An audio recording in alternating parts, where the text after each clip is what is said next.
Mon troupe s'appelle Asukaten de Djulolo. Depuis combien de temps vous existez? Depuis 2002.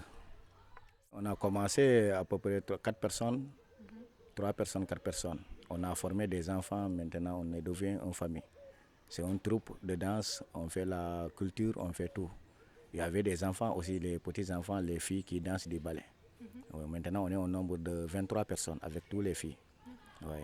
On peut vous retrouver où? On peut voir ce que vous faites pendant des événements culturels, pendant des événements sportifs? Oui, on est dans les sports, on est dans les cultures, on est partout nous, au mariage, partout. Oui, notre musique, ça part du bois sacré.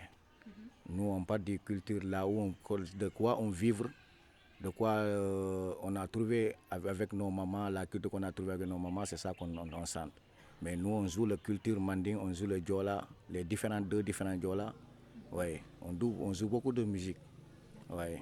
C'est un groupe de percussionnistes.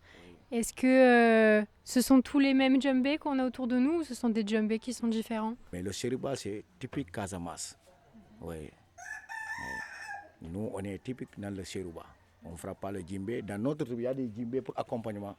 Mais le djembé, là, ça joue le rôle culture kazassé. Ouais. Et qu'est-ce qui est différent? C'est au niveau de la construction de l'instrument, de la matière dans laquelle c'est fait? Oui, on prend 3 matières. Des fois, on prend le pot de bûche pour faire ça. Des fois, on prend le pot de chèvre. Il y a un animal aussi, on appelle kuntan.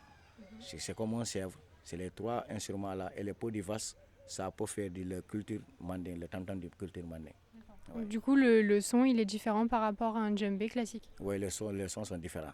Et c'est quoi qui est différent? C'est plus grave, c'est plus aigu? Est-ce que dans le jeu, il y a quelque chose qui est différent? Oui, parce que si tu as vu les 3 pièces là, ça, on appelle ça le congas.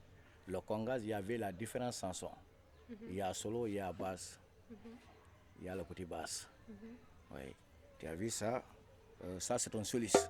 Oui. C'est le maître du genre Seruba. Oui. Oui. C'est lui qui donne ce qu'on doit. Si tu es en santé, c'est lui qui doit faire le départ pour savoir le son qu'on doit jouer. Okay. Oui. Ça, c'est le basse. Oui. Ça, c'est le cerveau du trou. Tous les tam-tams là, ça, c'est le cerveau. Oui. Et donc, quand vous formez un groupe de percussionnistes, vous êtes obligé d'avoir ce nombre-là de djembés pour pouvoir jouer? Tu peux commencer avec 3. Tu peux commencer avec le djilangjan, ça s'appelle le djilangjan. On appelle ça le solis. Il y a le couture avec ça, avec le petit couture. Les 3 là, typique Seriba africain, c'est les 3 là. Maintenant, c'est nous qui avons ajouté les autres là pour changer les modifications des sons. Mais normalement, en Casamance, notre réalité, c'est les 3 tam-tams là. Comment moi je peux transmettre votre énergie musicale à travers mes images? Qu'est-ce qui fait que ici c'est exceptionnel d'écouter votre musique? Oui, la musique, notre musique, ça donne beaucoup de choses. Nous, on joue la culture. Oui, la musique là, ça part. Ça part. Si tu connais la musique, tu vas savoir ce qu'il dit. Mais ça part du langue. Chaque musique part du langue. La musique Diola, elle part du langue.